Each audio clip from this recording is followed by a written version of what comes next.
on the charger a little bit. My phone is wanting to act up, of course. It decides it.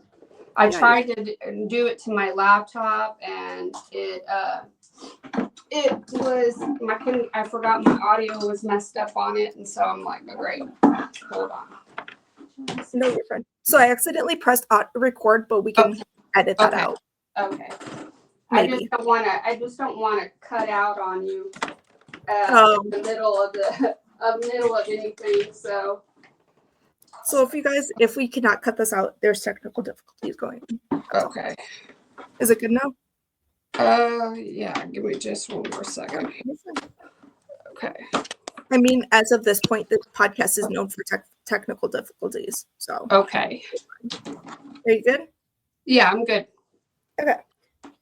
Hi, you guys are watching the Mac and Cheese podcast. Today's guest is it Kathryn? Yes, it's Kathryn. Yes. So she is a Longhorn fan, and you'll know this soon. And Packer fan, could you say? From what you told me. Yes. You're a new Packer fan. Well, you grew up in Milwaukee, but you're learning the team more now. Yeah, I was born. By affiliation, I was born in Wisconsin, so I have to be a Green Bay Packer fan now by association. I mean, we're not bad. No, absolutely not. You look like I had a blast. So fun time, absolutely. Yeah. And so we will be talking about two Packers from Green Bay that are from the Longhorns. Is there any? I know there's the other one, but is there any others that's on the team right now? I do not believe so. I think it's just the two, Matthew Golden and Baron Sorrell. Yes. And then the other one that I wanted to discuss with you is, what's his name? Grant. Gunnar Helm? Yeah. Yeah. That one. The Titans, yeah. Yeah, the Titans tight end. Okay, so I have no questions for you. Because, like I said, it's going to be kind of crazy. Yeah. This time around. And if you guys, I know I already told Kathryn, but I literally went to the draft so I can talk about the Packers when they redrafted Matthew Golden. Unfortunately, I do not have footage of it, but my friend sent it to me. But I have footage of Baron Sorrell getting drafted, and that was really. Mm-hmm. I will have to admit I cried a little bit when Matthew Golden was drafted. I mean, if you know of his character and just who he is a very humble young man, and he deserves this out of everybody. He wasn't expected to be first round, and he was, not at all. And a lot of draft experts actually, mocked him. They were like, well, he's not fast enough for a wide receiver. What? Like, what do you mean? I mean, he's fast. I mean, and like if you go and look on his Twitter handle, he's like, it wasn't my job to be fast on the field. My job was to separate and become available when I needed to get that ball. That's what my job was in the offense. And so he had a lot of negative kind of feedback prior to the draft. So interesting. Okay, interesting. Okay. That's interesting because just all that. Yeah, it's like you never know what could happen, and it's funny but sad because about his story, right? With living in cars. So Josh Jacobs is our running back on the Packers. He has basically the same story, actually, like with his dad, like lived in cars, like his whole entire life, I believe, until college, actually. So they're kind of the same story, which is kind of cool. Yeah, he grew up in the Houston area, and he actually, his family had property out there, and his grandma and them, and they ended up like it got pretty much taken away, and it got put up for sale, and like all his family lives in the area. Oh wow! And so now, like with him being drafted and being picked up by the Packers, he's able to buy that property now for his family because it's been put up for sale, so that his family can live there and they can stay in the area. And prior to the actual draft, he went back home to the Houston area and started a football camp for the local Oh, kids. Yes, it was the first local football camp they had there, and he did that prior to the draft. When oh wow. everybody else is just going back home and just getting ready for, the draft and everything. But he loves to give back. He's such a humble and God-fearing young man. He honestly, from him coming to Texas, transferring from the University of Houston to Texas, he was really quiet, really almost like fell under the radar. And one of his insights, stories that he likes to tell is how he's so appreciative of Coach Sark, because when he got there, he did struggle. He struggled with making the adjustments of going from the University of Houston to Texas. Not at that time we were both in the Big 12, but he still had issues, and so whenever he came over, he had mentioned he had contacted Coach Sark and says, "Hey, I'm struggling. I need some help. Do you mind if we can get together and we can go over the playbook?" And Coach Sark took the time to sit down with him and go over the playbook so he could get adjusted, kind of break it down. And from there on, it finally clicked. And he was pretty much Quinn's go-to wide receiver all season long. Him and Quinn formed an instantaneous bond as soon as he got there. Okay. So that kind of makes sense with what you said, because he actually reached out, or Jordan Love, our quarterback, actually reached out to Golden already. And it sounds like they're already building that friendship, which is good from what you've been telling me. Oh, absolutely. It's kind of tough with the Packers right now because we have Jaden Reed, which is from Michigan State a couple years ago. Mm-hmm. He's been decent, but he's been injury prone. Okay. So it's not really injury prone. It's struggling, kind of. Yeah, struggling to stay healthy. Well, it's struggling to do that, and it's struggling to catch the ball. It's okay. Packers are known, last year especially, a couple of players dropped the ball a lot. So does Matthew Golden have that issue, or no? No, he doesn't. And one of the things about Matthew Golden is he creates that separation. He finds a way. And then if you watch any film on Matthew Golden, you'll see that some of the most unbelievable passes from Quinn that he could throw, he finds a way to get his body open and available to catch a ball. I mean, I wouldn't be able to do it. And he, just watching film, you could see how he's just he gets himself low, he gets himself high when he needs to be. It's just like the 4th and 13 with Texas fans. When we say 4th and 13, everybody knows what that is. We're on the 4th down, 13 to go to get the touchdown, and Quinn throws the ball down to him, and he gets available and catches it in the zone and pretty much secures our win for the quarterfinals last year. This year. Okay. So yeah, it was unbelievable. He's a very gifted and talented person, and if you can definitely count on him to get open when he needs to get open. Okay, I'm excited for that, because it's funny that you mentioned your guys' issue. That's been a big one with Packers, 4th and 1. And for some odd reason, they don't run it. It's always passing it. It's Jordan Love never runs it for that 1 yard. It's always a pass. And it someone's always missing it or something. I don't know if it's because our wide receiver coach is kind of new. He wasn't a wide receivers coach besides last season, so I don't know if that was the issue. But it's gonna be interesting with what happens this season. Sometimes when you get new position coaches, it just takes some time, some adjusting the new coaching style and so forth. I know, luckily at Texas, we've had the luxury of not having a lot of coaching turnovers or the coaching carousel. So as we like to say in the college world, and so it's hard to develop as a player when you're having a different coaching change every season. So maybe that was the issue. I don't know. Yeah. One of the things that the Packers likes to do, and you can deny this if you want with Golden, is returning. Or Jaden Reed, like I said, was a punt return man last year, I think. And it's silly to some Packer fans because he's a starter. So does Golden return kicks or punts or anything? No, he wasn't really positioned in that need. Yeah, we had Silas Bolden that did that pretty much for us. Yeah. Okay. Because I know I know we brought McCole Hardman from the Chiefs to the Packers to mainly do that.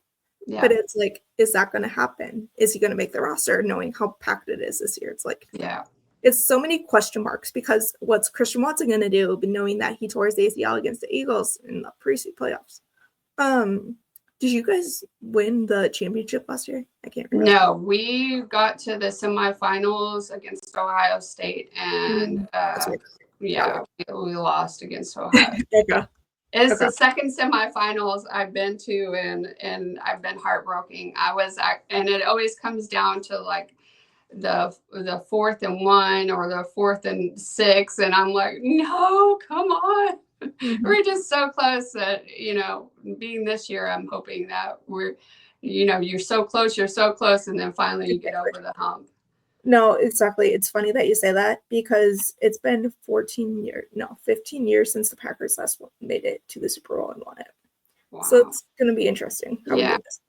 It's like people said last year was our year because the first ever Super Bowl was held, the Packers with Brett Favre was held at New Orleans. And last year's Super Bowl was at New Orleans. Yeah. And then it just also turned out that the first game of that season that we won the Super Bowl with Aaron Rodgers was with the Eagles, away with the Eagles. And we were away with the Eagles again this season or last season. So it's like everything was so destined, but it just exactly. Yeah. Whatever. But it's also funny because the Packers, both Aaron Rodgers and Brett Favre, both started their career and won it in the third year. This is Jordan Love's, I believe, third year with the Packers starting. Well, we have a history of we had 2 Texas Longhorns in the Super Bowl this year. So actually 3 of them, and so and they were all, one was on one team, and then we had 2 on the other. So yeah. Oh, interesting. So, so I mean, it's not out of the realm of possibility. You could have 2 more. No. I mean, I would appreciate that. I'm sure they would appreciate that more. I'll give you all the good juju I can. We appreciate that. I know other Packer fans could also say that. We appreciate that because we've been struggling. It's like a lot of people think Jordan Love had struggled because of his injuries because he also tore his meniscus. I think it's something in his knee. It's like MCL or something. It was an MCL sprain. MCL. Okay. Yeah, so that was an injury. And then he also did something else, later on. It was his groin. His groin got injured. And then it's funny. Well, not really. Malik Willis, our backup quarterback from, I forgot which college. It's upstate New York, kind of. It's not Syracuse. I know that. But he was our backup quarterback. And the Titans cut him, and the Titans traded him to us, the Packers. So it's kind of funny that it worked out that way. It's and then Malik Willis won all the games that he had to start. So it's a question of if Malik Willis should have played the whole season, after Jordan Love's MCL, but no. Yeah. It's crazy. So has Matthew Golden had any major injuries that you can think of? No, he hasn't. He hasn't been injury prone. He did have a little, he had a toe injury, but it wasn't anything major. And I think that he was only out part of the Ohio State game. I think that's why he came out, I believe, in the third quarter, if I'm remembering correctly, of the Ohio State game. Oh, okay. But it wasn't nothing major. I mean, no surgery or anything. So he was, and that's also kind of why he was one of Quinn's go-to, and even Arch, when Arch played, because he was just always there. And unfortunately, we didn't have a huge playmaker as far as outside of Golden, like we normally do, because with Sark's offense, he likes to spread the ball around.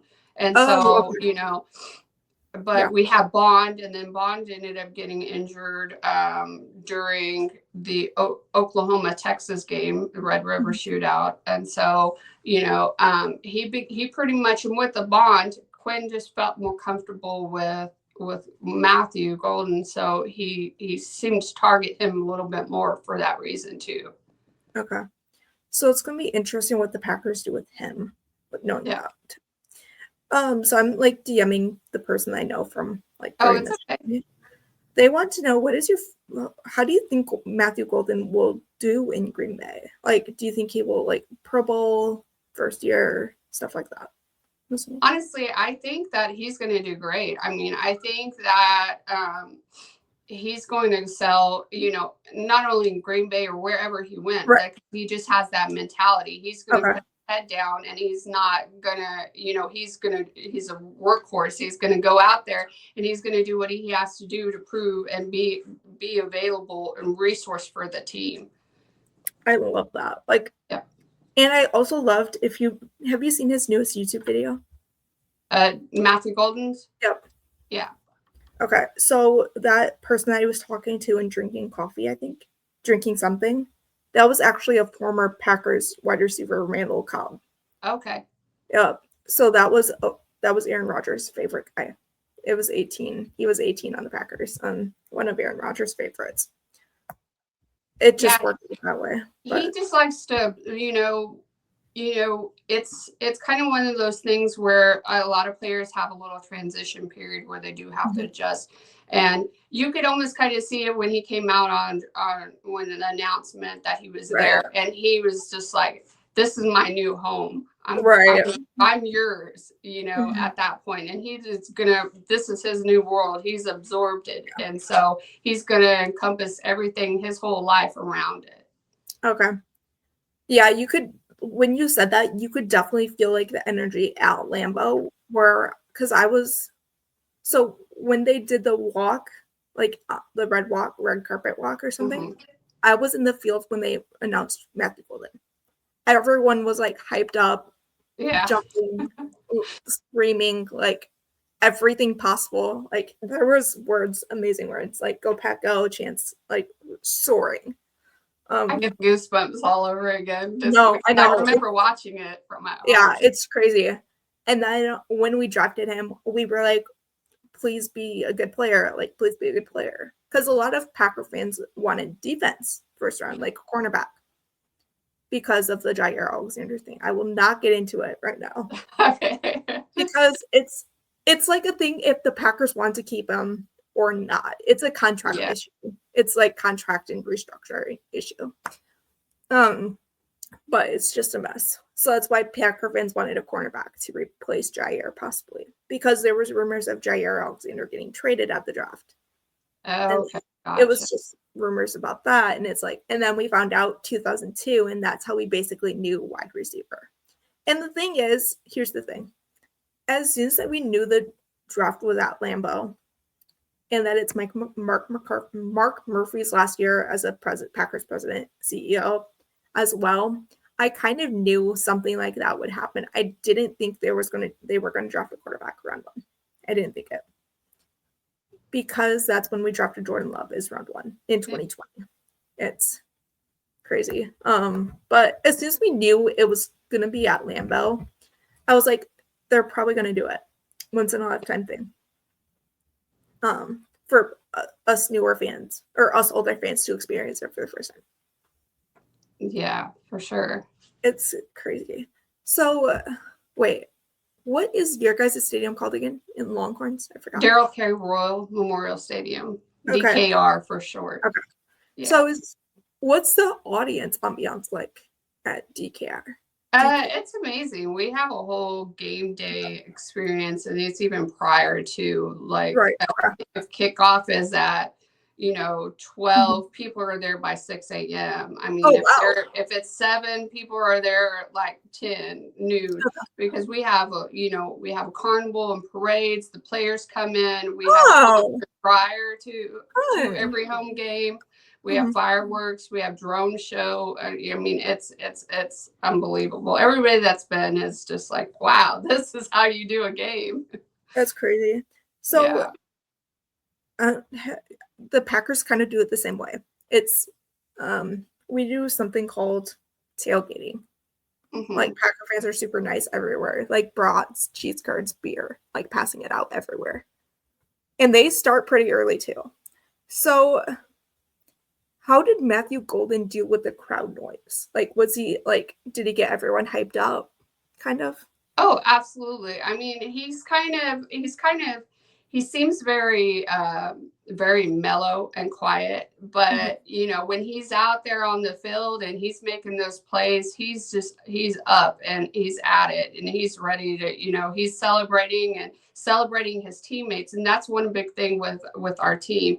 Their focus, and that's why whenever you draft a Longhorn, right, you know, you're not just drafting a player, you're drafting a teammate, you know, because it's we, not me, you know. Oh, okay. And we and they all celebrate each other. You know, if you follow his Instagram, he's pumping up his friends, and he's celebrating their accolades and their wins, and all of them are like that. All of our Longhorns are like that, and that's just the culture that Sark has built here. So that you know that when you're getting a player from the Longhorns, that you're getting somebody that is used to being part of a team, not coming in to just be all for them and it's selfish and it's just me. I'm just out here for myself. So. Oh, is that why he was so excited for Barron Sorrell too? Oh, absolutely. I saw that. I wasn't sure if that's why. Okay. Yeah, well, you know that Barron Sorrell waited for Matthew Golden until 1 o'clock in the morning to congratulate him. And that was before he even knew that they were going to be teammates again. That's crazy. Yeah. Right. I love how you mentioned teammates again, because I heard them. So they actually did all their meetups for their rookie mini camp when they were at Green Bay. Okay. They actually mentioned that they rode together, and it sounds like they're going to do that again. Yeah. And it's like so exciting to know that, because one thing, and I love how you mentioned your guys' fans there, like in the Longhorns, DKR, you guys, like all the fans, because one thing that the Packers do, and I love this tradition, we have a tradition called the bike ride. I forgot what it's actually called. Dream Drive, I think is what it's called. Okay. Where kids can or where the players ride kids' bikes. Oh. And the kids walk with them to practice. Yeah. So it's like, that's awesome. A player gets to ride a kid's bike, basically. And it's a whole thing. It's a big thing that they do every year. Oh, but I'm excited for the Longhorns to join that this year. Yes. And for the rookies. It's not going to be it's every player. It's like older coaches. Coaches even do it. It's super fun. And I love like watching that. It's so cute. Okay. Let's mention Darren Sorrell, I guess. Barron Sorrell. So he's an edge, correct? Yes. Okay. Defensive end. Yes. Edge. So did you guys play 4-3, 3-4? What did you guys play for defense? We played 3-4. Okay. Yeah. Oh, interesting. Okay. Yeah. Got it. Good to know. Because Packers played 3-4 last year, or no, 2 seasons ago, I think. But we recently changed it with when we got Jeff Hafley from Boston College. We had 3-4, but now we're 4-3. So we're opposite. How do you think Barron will do in a 4-3 compared to 3-4? Because it's a little bit different. Well, I mean, I think that he's going to make the adjustments. I mean, one of the biggest things is at Texas is the guys, they come in with a set position and they get moved wherever they need to. And that's the thing with our players. So Barron, you know, he'll put his head down and he'll work and do what he needs to do to whatever it is to contribute to the team to make sure that it's successful. I love that. I love how you said that, because that's something, and I think it was him that said it. Kenny Clark from the Packers. I think it was him. We drafted another off defensive lineman. So I don't remember which one it was. Okay. It might have been Barron. I don't know. It could have been the other one. We drafted someone from Georgia in that round, like later. And I don't know which one said it, but Kenny Clark is a big nose tackle for us. Okay. And I think it was one of them that said, like, congratulations to or Kenny said one of them. Okay. So congratulations to each other. Like, congratulations, you're a Packer or something. Yeah. I just love what you just said about like, oh, your guys' like fans like relate to each other. So knowing Baron, I'm sure you've seen him live, right? Yes, absolutely. So does he have the energy to like get fans wild if needed, sacks, you name it? Oh, absolutely. So, if you have the chance to review any film, I would look at A&M's game, Texas and Texas A&M's Is game there? this year. Okay. Our defense was notorious for keeping offenses out of the end zone. Notorious on the 1 yard line. We did it multiple times, multiple games. Our defense were a brick wall, and they took it as a personal mission. It's like, you're not going to get in our end zone. They also did it to Oklahoma in October at the Red River rivalry. Or shootout, whichever you would want to call it. Right. You know, it's like it's their last stance. They sit there and they're like a wall. You're not getting past them. And so if you have time to look at those games, but yeah, they take it personally. You're not going to get in our end zone. And for, I believe, last year, our defense was, I think it was 1-2 with Ohio State. Oh wow! Ranked number 1 and 2, and I think they may have ended up in the top 3 out of the whole comp or the national for our defense. Yes, that's amazing that you said that, because Packers ranked top 10 last year in defense. Yeah. We're kind of close. Okay. I'm excited to watch his footage now. After you said those games, I'll have to watch them now. Yeah, absolutely. And I mean, he's just a phenomenal guy. I mean, and mind you, he is a junior, and now he's what? Yes, he's a junior. Well, he was a junior. He graduated in 3.5 years. And oh my gosh. We have a phenomenal story about him from his econ professor. Is, you know, with these college athletes, you know, they often have hard time, you know, keeping up with their work, and they struggle with practice and games during the season. And he struggled with his his introduction to econ professor. And so he reached out to his econ professor and asked him, he's like, when he did pretty badly on one of his tests, and he told him, he's like, is there any way that I can meet with you outside of office hours because of my schedule? That way I can, you know, understand this better. And so I can, you know, get help. And they met weekly on Zoom, and they went over it, and that allowed him to graduate from University of Texas in 3.5 years. So. Right. So did he play football for all those 3 years? Yes, he did. 3.5. He did. Even as a freshman, he played as a freshman. Oh, okay. So he didn't redshirt a year, because I know. No, he didn't. Yeah. That's amazing to know. Like, so I guess, how do you think Barron will do in Green Bay? Sorry. No, you're fine. How do you think Barron will do in Green Bay?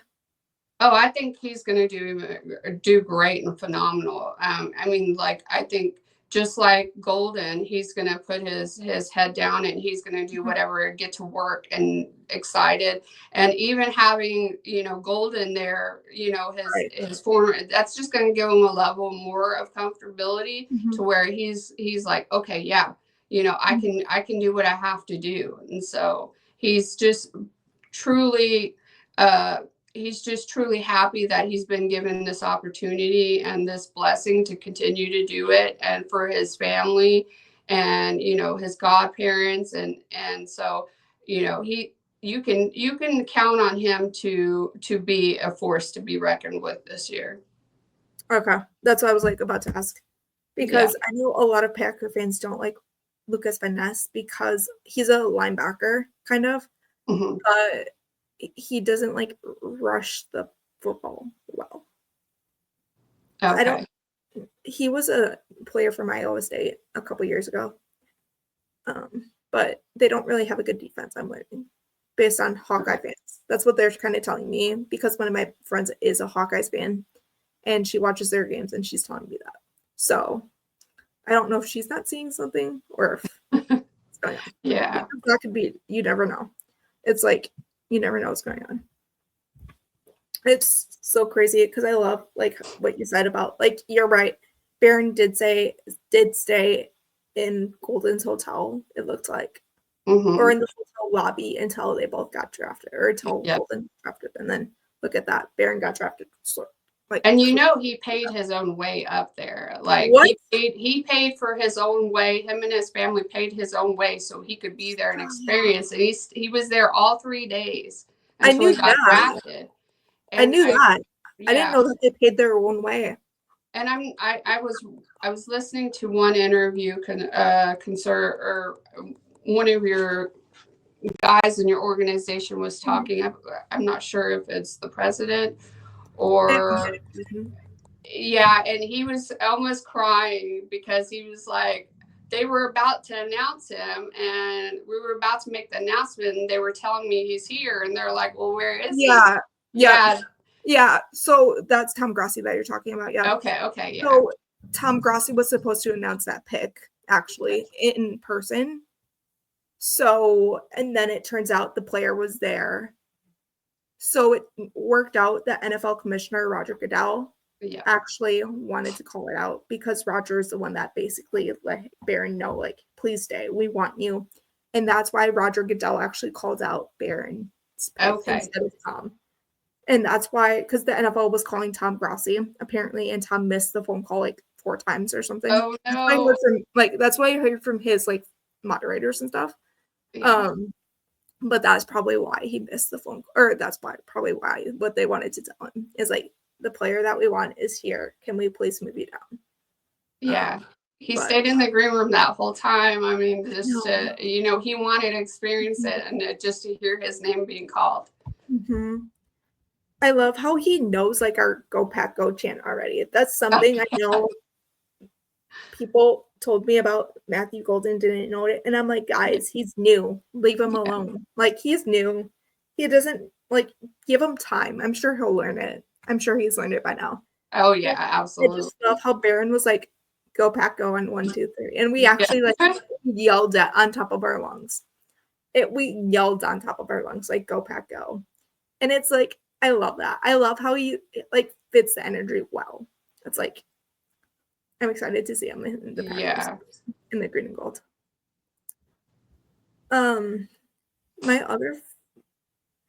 Someone wants to know, what is your favorite memory of seeing the Longhorns live? Oh man, there's so many. That's what I'm wondering. Yeah, there's so many. I mean, the 2 I pretty much already mentioned, the 4th and 13 to secure the win in the quarterfinals that Matthew Golden got, and the 1 yard line. I mean, and I will tell you, it wasn't just once when the offense was trying to go. They tried 3 times to get by this brick wall of our defense, and they didn't get past our guys. And yeah. I mean, and that was versus the Texas A&M Aggies. And if you know anything about Longhorns, you know that we don't like the Aggies. No, I know. Trust me. No, it's funny that you mentioned that because so when I lived in Texas, my high school actually got to go to the Longhorn Stadium. Okay, yeah. Yeah. So I went to Bastrop High School and we got to tour Texas. Okay. Yeah, we got to explore, and then like some people drove to like A&M. Trust me, I know you guys hate each other. Trust me. And we just got that rivalry back, so it was that much sweeter because we kicked their butt and we kept them. We actually kept them. They did not get a offensive touchdown that game. They actually scored 3 points, but they kicked it for a field goal. So, offensive, they didn't run the ball. They never. So it was for a running joke. It's like, we're still waiting for you to get into the end zone. And it is the same thing with OU. Like, we're still waiting for you to get in the end zone. So, because our defense was just so stacked and, they were like a brick wall. And, just the amount of trust you have to have in your your defense and your guys, your linebackers, your everybody. So. Right. Okay. So you just mentioned something that Packer fans might want to know. As you said, Longhorns and A&M don't like each other well. There's an A&M player on the team right now, actually, for defense, actually. And he did pretty well last year. Adrian Cooper, our linebacker. Okay. And Barron Sorrell will be joining in the locker room. How do you think that's going to turn out? Like, do you think they're going to have to, like, some of the players do bets sometimes. Like, if A&M wins, like Barron will have to wear an A&M jersey. They yeah. I mean, I don't think that's going to be an issue. I mean, they usually put that rivalry a little. No, yeah. But they poke fun at it. I mean, exactly. Like I think I can't remember who had to do that this year when there was I think Bijan Robinson had to do that, and we're like, no, don't do it because we lost the bet, and it was a different game, but it's like, but you know. It's all about the team, and that's the mentality. No, I love how they do it because like we have Georgia Tech and Georgia State Bulldogs, and they do that all the time. It's like they do it, and it's like the Michigan versus Ohio games. They also do that. Oh yeah, but we don't have any more Ohio State players, so they can't do that anymore because the Packers recently got rid of our only one. Well, we won't really have to worry about Golden and Aaron having to wear an A&M jersey because they usually lose to us. So, okay, good point. They're little brothers, so yeah, I love how you like. It's like it seems like everyone in that like college is like brothers, and I love that. It's like the family connection. I love it. Yeah, I mean that's just the culture that Sark has built at Texas, and it always hasn't. It hasn't always been that way, but that's the culture that they built within the team, and they're a family. They're cheering and rooting on for each other, and it's not that I mentality that we see a lot of college players have with the portal nowadays because they're switching schools so often. So. Okay, so what do you think about that? It's like about the portal? Yeah, like about the portal and coaches switching from college to NFL because I know that we've seen a lot of that last year too. Yeah, I mean, I think it's good. I think there needs to be a little bit more tighter restrictions on it.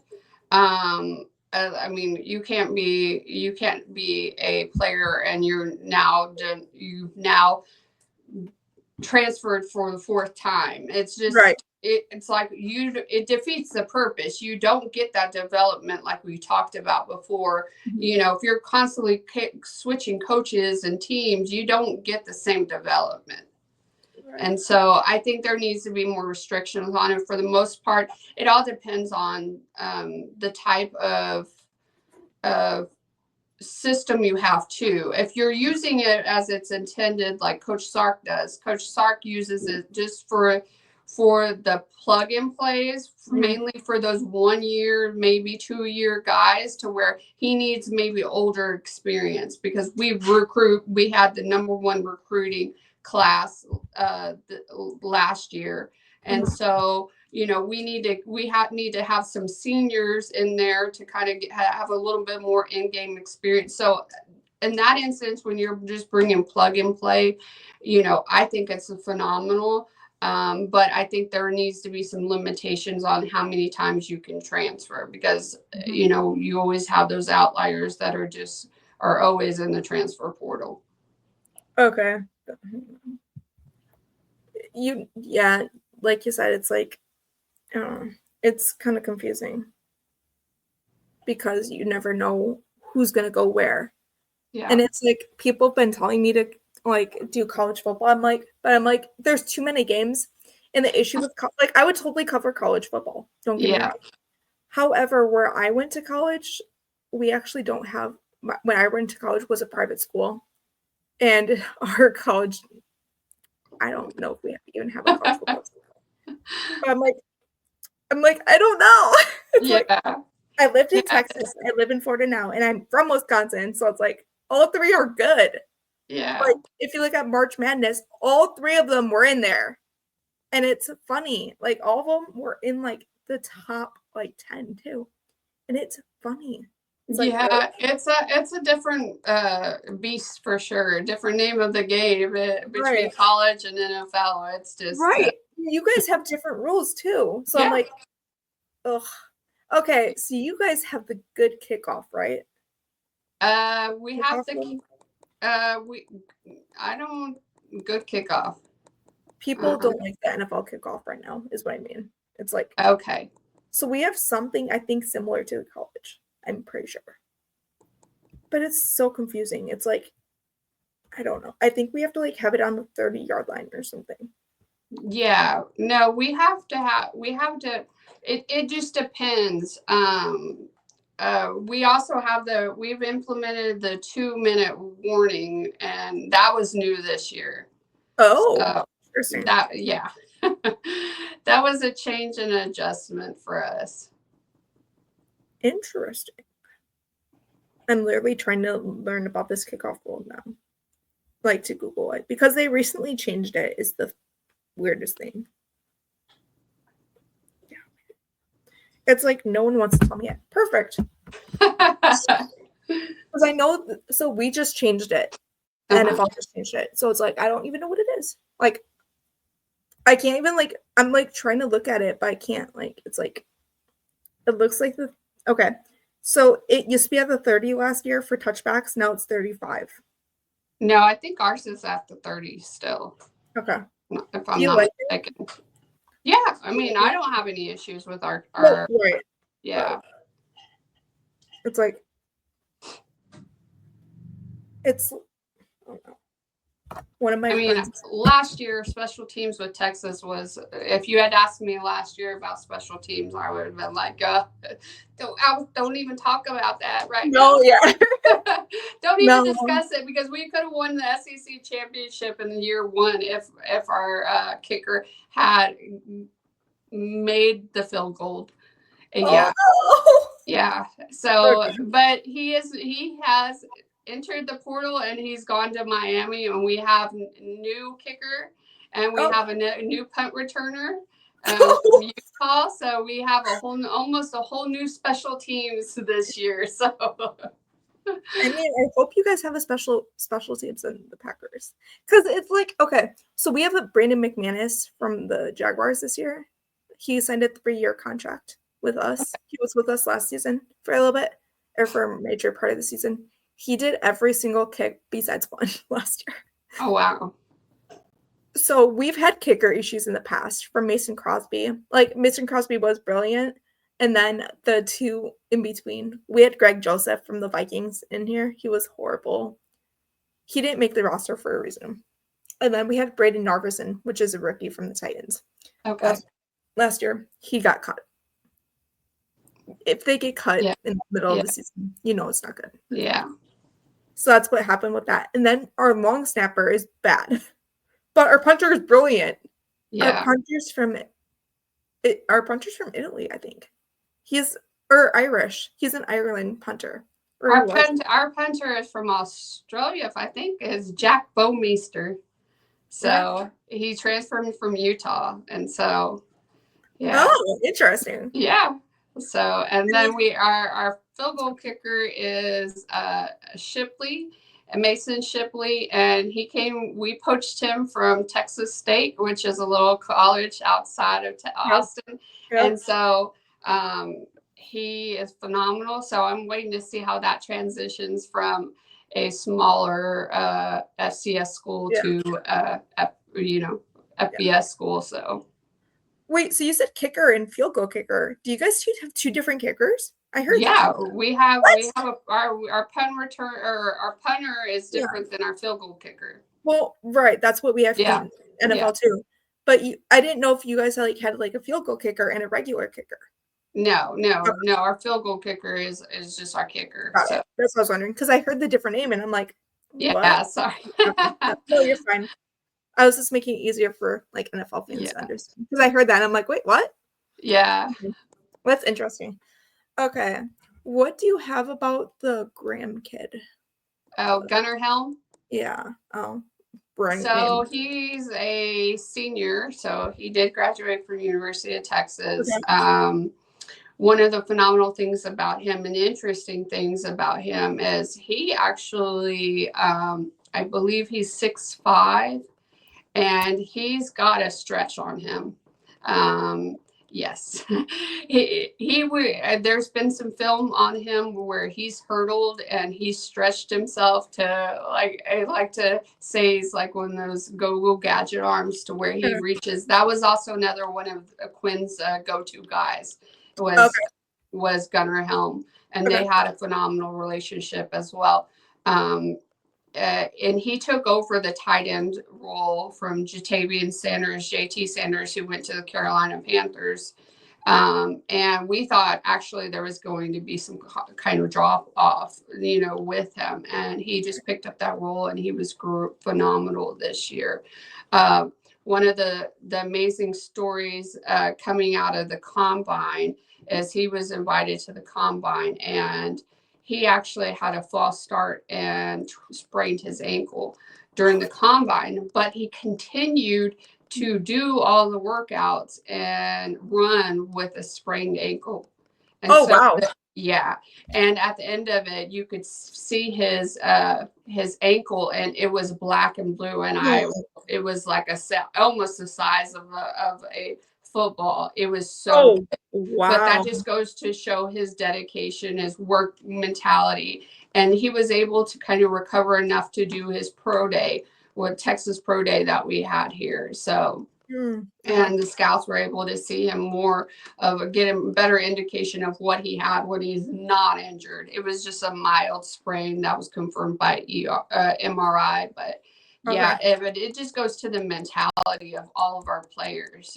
They're just going to be dedicated and put, all their effort, and it's either nothing or they're all in, and there's no in between. I love that. It's like, it seems like the Titans have like another family community. I don't know the Titans that well, but from what I know, like their fans are right there, like ready to help each other out. They get a little negative though sometimes. How are any of these three players with negativity? Like, does that faze them at all from what you've seen? No, honestly, No. I mean, you can even go and look on Matthew Golden's page or profile on Twitter or X, whatever you would like to call it.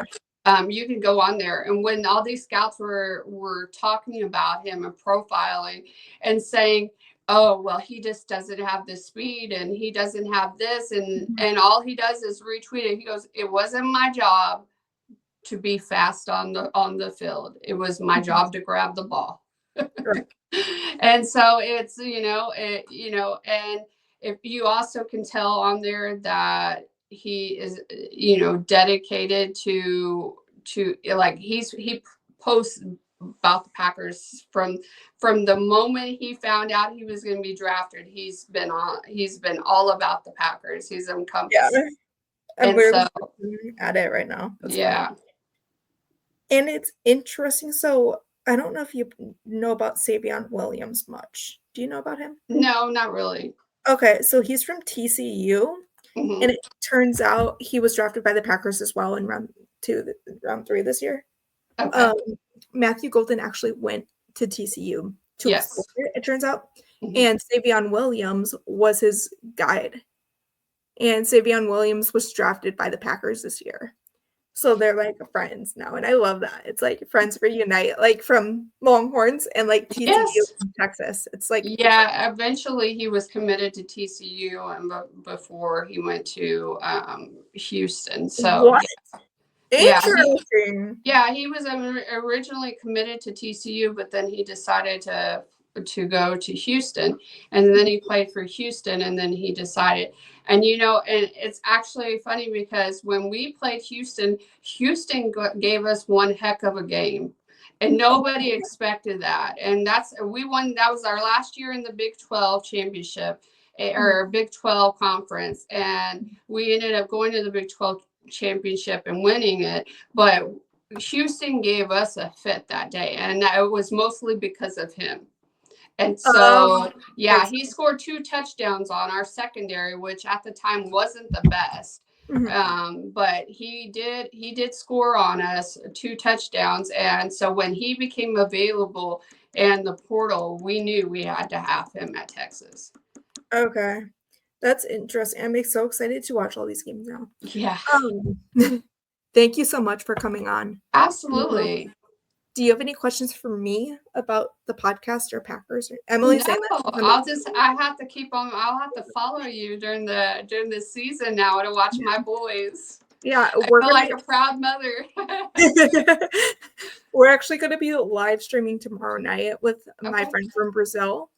Okay. So speaking of that, he's a Packers fan from Brazil, and we're going to be talking about your boys again, I'm sure. Okay. And like from his perspective of the draft, because he watched it from a different country this year. Like I said, he's from Brazil. Okay. He wasn't at Lambeau this year, sadly. But yeah. Yeah, absolutely. I'll watch it. I'll catch it for sure. I'll send you the link if you want. Okay. Sounds good. Where can people find you? I'm on Twitter at TexBlonde05. I'm also on Instagram, and then I do have a old school Facebook for some of us old school folks. So, but yeah, so I'm on there, and then during college football season, I'm on there on Saturdays hosting podcasts. I'm also part of the Flying Bomb After Hours as well. I'm a contributor during the season mostly. So yeah. No, we appreciated you coming on because you were so positive. When I saw Matthew Golden tweets that day, you were so positive, and I was like, I need to have a Texas Longhorn fan coming on. Yeah, I appreciate it, and I usually try to comment on the teams they're going to, and I'm like, take care of our guys. He's special. We're gonna miss them because they're like family to us here. Exactly. So, I love that you say that. Yeah. Honestly, if we draft another Longhorn player next year, we would love for you to come back on. Oh, absolutely. I'll be glad to come back. I'll be happy. I appreciate you inviting me. If you guys did not hear that, I will be having Felipe. Please watch the episode from Felipe. Okay, I will. Yeah. Well, it's going to be live tomorrow, but it's going to be live on Friday night, but I'm uploading this on Saturday. So that's why I'm like kind of backtracking. Oh, okay. Yeah. Gotcha. We'll see you guys soon. Bye, guys. Bye.